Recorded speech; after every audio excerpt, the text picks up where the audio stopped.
Hey guys, we are gonna come into my kitchen today and you are gonna learn how to make a gołąbki. Yup, a Polish gołąbki.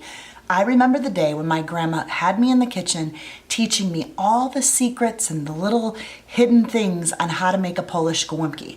So I'm gonna bring you in. I have definitely blogged this before, but I have never vlogged it. There's a difference between blogging and vlogging. So I'm gonna attach this video on my website where I blogged it, but this is gonna be the video form of it because I think sometimes seeing the video really helps you understand the texture that the cabbage needs to be before you roll it. So I'm excited that you're here. I'm excited that you're gonna come on this little cooking journey with me. So let's go over into the kitchen and let's start cooking. And if you're Polish, and you have your way of making gołąbkis, please leave me a comment below. I wanna hear how you make them. Or what is your favorite Polish recipe? Grocery store, they do the meat combo where there's beef and pork and sirloin. So I get the mixture. I don't use all this pork. Now I know I only use a little because grandma said that's where you get all your moisture and a moist gołąbki where they taste really, really yummy. So I did 2 packs. And in a few minutes, I'm gonna get these going and I'm gonna start cooking them. Now, some people will just get the gołąbkis ready and stuff their meat raw with cooked rice. I do not do that. I like my meat cooked, just weird about that. I'm always weird about my meat. So we're gonna cook up the meat. I'm gonna cook up the rice.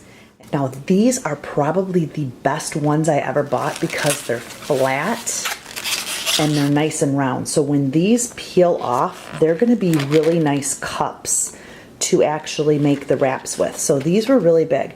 I'm gonna boil all 3 of these first. That is the time consuming part. It takes a long time because the vines right here, we want soft. And actually there's these first layers we'll peel off anyway and line the bottom of the baking dish with. It's the ones that are inside here. So it takes a long time for this to boil down. I wanna say an hour. So I'm gonna get my water going, I'm gonna boil these, and I probably only will fit 2 of them in a big pot. My big pot's right here. It's a huge pot. So I'll probably only get 2 of them in there to start. And then while I'm doing that, I'm gonna go ahead and saute up the meat with onion. I'm gonna pre-cook my rice, and then we'll come back and we'll start mixing, and I'll show you how to do that. It's actually really easy. So basic ingredients right here, minus the onion that you don't see. You need your mixed meat, your cabbages, and some Minute Maid rice. Okay, so what we want to do now is cut up an onion. Yep, so we're going to peel this, and we're going to cut up an onion. This is where I'm going. It's a big onion, but you got to use a lot of onion in this because the onion and the garlic is what flavors it. So we're going to peel that off, chop this up, and then we're going to chop up our garlic really good and saute that in some olive oil, and then we'll add it to the meat, which I already have grilling up or sauteing up. So we have that. Perfect. And then we're going to use for our garlic press. And I like a lot of garlic. There we go. Hurts when you peel it and it gets under your nail. Ouch. Okay. Garlic out. Oh, there we go. Yeah. Enough. So you have a nice amount. You can put more garlic in if you want. I always like to get the extra pieces out of my garlic crush. The crushed garlic out of my press, I mean. There you go. And then we have this. And now I'm going to put a little olive oil into a pan and saute this up for a while. So now I want to know why you guys like gołąbkis.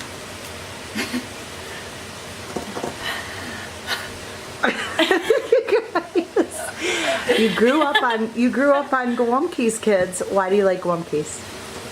It's part of our culture. Very They're good. What's your favorite part? The soup on them. The soup on them. I've never had the soup on them. Oh, you can, because sometimes you can make them without it. Nana doesn't make them. I dip them in ketchup. Yes, Nana does Ew. not make them. See, there's a lot of ways you can eat them. Tomato soup, cream of mushroom soup, yep. None, or Grandma doesn't make hers with any, and then you dip them in ketchup. That's gross. No, Yeah. it's pretty good. That's gross. It's like a burger. It's No, like a not the hamburger same. and cabbage. You'll never eat them any other way once you eat them like you do. Good thing I won't be here for dinner. You'll like them. I'll pretend I am though. Okay, now. So I'm sauteing onions and garlic here. And then we've got the meat going here. And as soon as the cabbage is done, I will core out the middle. And then we will start getting everything ready to wrap. So now I want to know, how do you guys spell gołąbkies? Because everybody has a way. Olivia, how do you spell gołąbki? Don't even know. Okay, a lot of people don't know how to spell them. So here, I spell it Golab Golabki? Ki. Gołąbka. Okay. Like it's like Golabki. That's how it is on Google. Yep, that's how it is on Google. If you want to just do it easy, you can just gołąbki, but she just spelled it right. So here is how you spell it properly. Now I'm going to have everything at the end of this video all lined up, all the ingredients and everything you have to do. But honestly, if you YouTube it, you will find a lot. Here's my favorite YouTuber. I'm going to link her right here that puts it together. She's 100% Polish. She cooks with a lot of butter. Well, her dad cooked with a lot of butter. I don't use butter. I use the olive oil and stuff like that. So anyway, I'm happy to share this with you. So many of you have asked me for the Polish recipe, and like I said, I blogged it before, but never vlogged it. So today, we're just hands-on in the kitchen, and we're gonna do it the Polish way. So keep watching. The soup. You guys all like the soupy stuff. She doesn't even eat the soupy stuff because she only eats Nana's, and Nana's does not make hers with the soup. She makes hers original. You guys are spoiled because I give them an extra flavor I here. don't care what's the soup on it. You'll see. I'll show you. I kind of do You it put like it that. on it? No, I put it on the side. It's like an optional. So You dip it? yeah, you can dip it. Pour it over it. Or pour it over it. A lot of people use tomato soup. I mean, there's a lot. If you guys eat gołąbkies, what do you put on yours? So again, sauteing up a ton of garlic and onions here. And I'm going to just let that keep going for a while. And then we will start to mix everything. Salt and pepper is all I use in my meats. That's it. Okay. I'm gonna let everything keep cooking for a while and then we will come back. Come over here. All right, and I'm gonna show you. Smells really strong in here and cabbagey. Wow. But let me show you, hands have been washed, rings are off. I'm gonna give you an idea of how big this is. So it's 3 pounds. Holy moly. Okay, big one. See the back part right here? The butt. The butt. We wanna cut that out.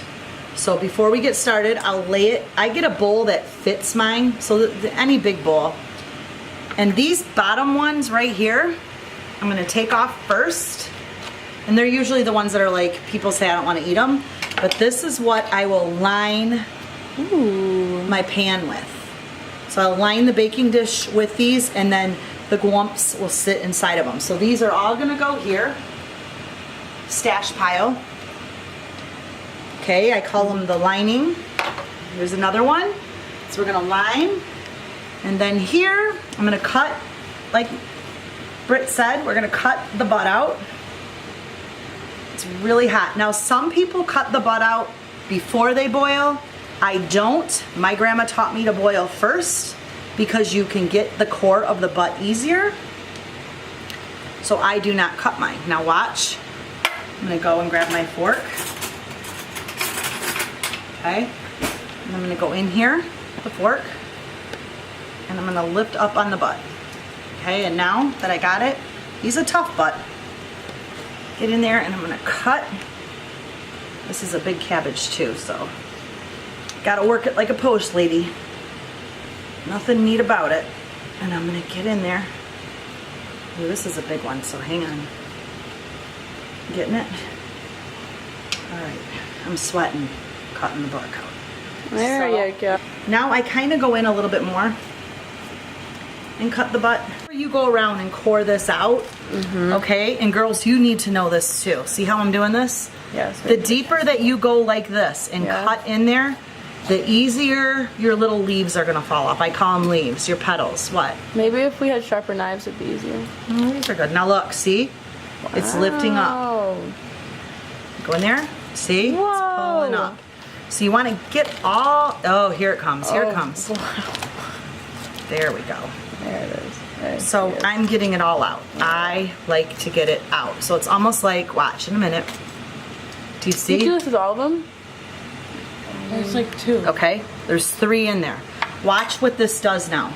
This is the magic. Are you ready? Yeah. I'm gonna put this over here. Now remember, it's hot.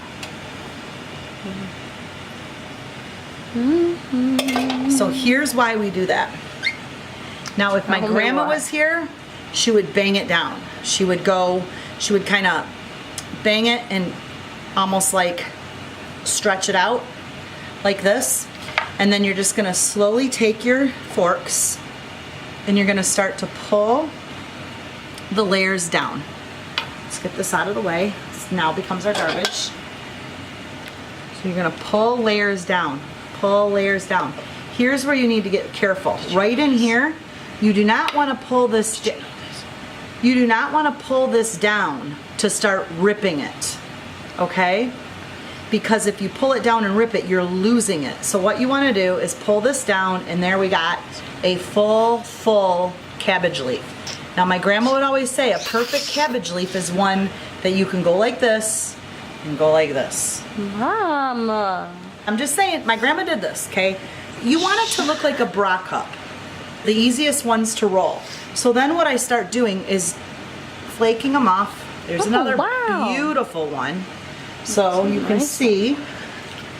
Wow. Beautiful. So look if I did this. Now see, get the point. Look at 1 badoodles, 2 badoodles. Huge boobs. I know. What? Was I not supposed Big to say boobies. I'm gonna be rinsing all of these that I was giving you a sample with, so don't worry about that. But what I will do a lot of times is, do you see the vein right here? That's hard. Now you can ask my girls right now. If this is not cooked down, you guys can tell, can't you? This is the Very vein. hard to eat. I don't eat the cabbage. Yes. My mom will cut the vein off of each one. Really? Yes. Wait, do you do that? No, my mom will cut down the vein. It's You should try unnecessary. that. No, I kind of like the vein. It makes it so- a sturdier grip. I continue to pull at it. It's hot still, so you can cool this off just to let it drop. And then I continue to pull out, okay? So you're constantly pulling the heads out and just forming your pile. Now imagine how many you're gonna have, because I made 3 of these. So you keep pulling them out, but here is the kicker. Now remember, I boiled these for almost an hour because they're big, 3-pound ones. So the other thing I want you to notice is that, again, we were talking about the vine. You can cut that like my mom said, or what I'm going to do is, I still have the water back there that all of this boiled in. I'm going to take just these and now dip them in the water and boil this down a little. So that's what you can do also, or you can cut it. You want to do one or the other, because this will be tough when you're eating and it feels like you've just came into this big vein. So that's the trickiest part. So again, you can cut, like my mom would tell you to cut, or you can boil it down again. Once you roll these, which we'll get to in a minute, and we roll them up, that vein's still gonna be there, but you don't want it to be so hard, because then this is easier to tuck and fold. So I'm just gonna go ahead and continue to take the other one out. I'm gonna take the cores out of the other 2, and I'm gonna continue to make these piles. Again, this is a perfect leaf. It should look like a bra cup. That's what my grandma said. So even though you thought that was weird if I did that, that's how my grandma taught me, and that is how I'll teach all my girls. That's how you know you have a good one. Don't go get 2 small cabbage heads, because you've just wasted your time. If you went to the store right now and bought cabbage heads, they would be this small. It's not worth it. That is, I mean, yeah, you can cover your boob with it, but I'm talking, you know, big ones. So once we get down to, if we have 2 like this, and I'll be honest, you can make a small little cabbage out of that, for sure. For sure you can make a baby. I definitely do that. But once we get down to this part of the cabbage, it's kind of a soury taste. So again, my kids don't mind this with soup. And it's actually really good because if you have leftover hamburger, lay the hamburger on the bottom of the pan, and then I just begin to break these pieces off and I lay them out like this. And I just kind of layer the bottom of the pan, and whatever extra hamburger I'll pour over the bottom, kind of like a lasagna, and this will get eaten toward the last days, like day 2 or 3 of whatever's in our pan, and it is so good. So save these. No, I will probably wrap with these. There's times also that I'll over layer like this. I'll kind of layer it, I'll double them like that, put meat in and roll. So did you see that trick, Britt? You're gonna double it like that and you can still get a full leaf out of that. So you just kind of gotta be artsy with these leaves. So now I'm saying, yeah, now look how big the vines are. These are big. These would have to get cut out, but these are great lining pieces. And then it gets down to this. I'm not rolling cabbage with this. You line it. And so now I'm gonna go back and do the other 2, just like I did these, and then I'll start rolling all of these. So it takes time, but here's what we pretty much got out of one cabbage. So we got a lot. This is probably like 17 cabbages, 20 cabbages. So if I do 3, I got 60, and that's about right because we can freeze them and then we'll line with all that. So pretty cool, huh? Okay, so I am taking, remember I said I had the extra skin? I lined the bottom of the pan with it so it looks just like this, and I'm using a pretty big roasting pan. So this is all lined really nice. I put some salt and pepper on it, and this is where I'll stuff all the little babies. So this is the outer part of it, and then a couple of these I just used to fill in it. But I have a lot of stuffing to do, so let me show you how I do that. Right now, the hamburger is all in here. The mixed meat is ready to go. Okay, so there is your meat mixture. Now you're gonna boil water so you can make your rice. I do 6 to 8 cups of rice. When the rice is done, you're gonna mix the rice and the meat together in a big bowl. And I add 3 eggs just to get everything to stick good. And then you just want to take it and really mix it together and mix it. Okay, ladies, do not be afraid to get in there and really work it. My grandma would get in there with her hands and just mix this together. This is an important part. Okay, this is an important part I want you to see. Do you see that my knife is cutting the vine out? I'm setting each one down. This is why it's time consuming, and cutting this vine off. That way it's not hard in the gołąbki. So going through my whole pile, and here's the ones that are devined. So you want to get this hard piece off the back. Okay, you're so cute. Okay, so what we're gonna do is I'm gonna show you how to roll, and obviously you can see these are all rolled. I don't roll mine traditionally. Time to eat. Damn, I'm hungry. My grandma has always told me to put it in my hand, tuck, tuck, tuck. I hope those gołąbkies don't give you Tuck. the farts this time. Stand quiet. And you squeeze. Squeeze. That's always tuck, tuck, tuck, squeeze. That is how we've always done ours. You can roll them, but this is it. You just squeeze them. I let the water drain over, and then I just kind of put them in here. So here's a few. When they cook, these will cook in. So they're not going to be all opened. They'll actually cook. So I just kind of tuck them. So if you can see how they're all tucked in here really good.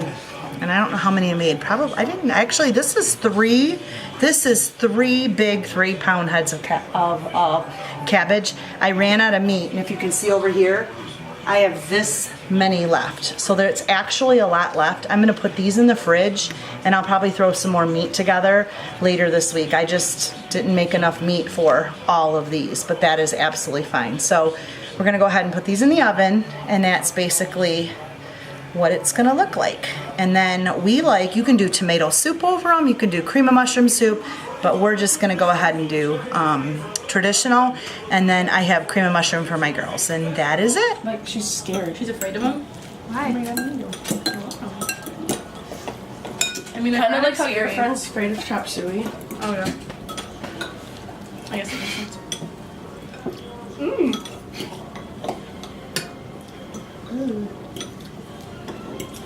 You know where that mouth has been? No, Is it good? Do you need a knife? I have a knife. Do you not like it? I'm just steak in one bite. Was it good or It was bad? good, but I'm trying to cut it. I'm struggling hard. It's okay. Let me cut it for you. Mom, help. Very good.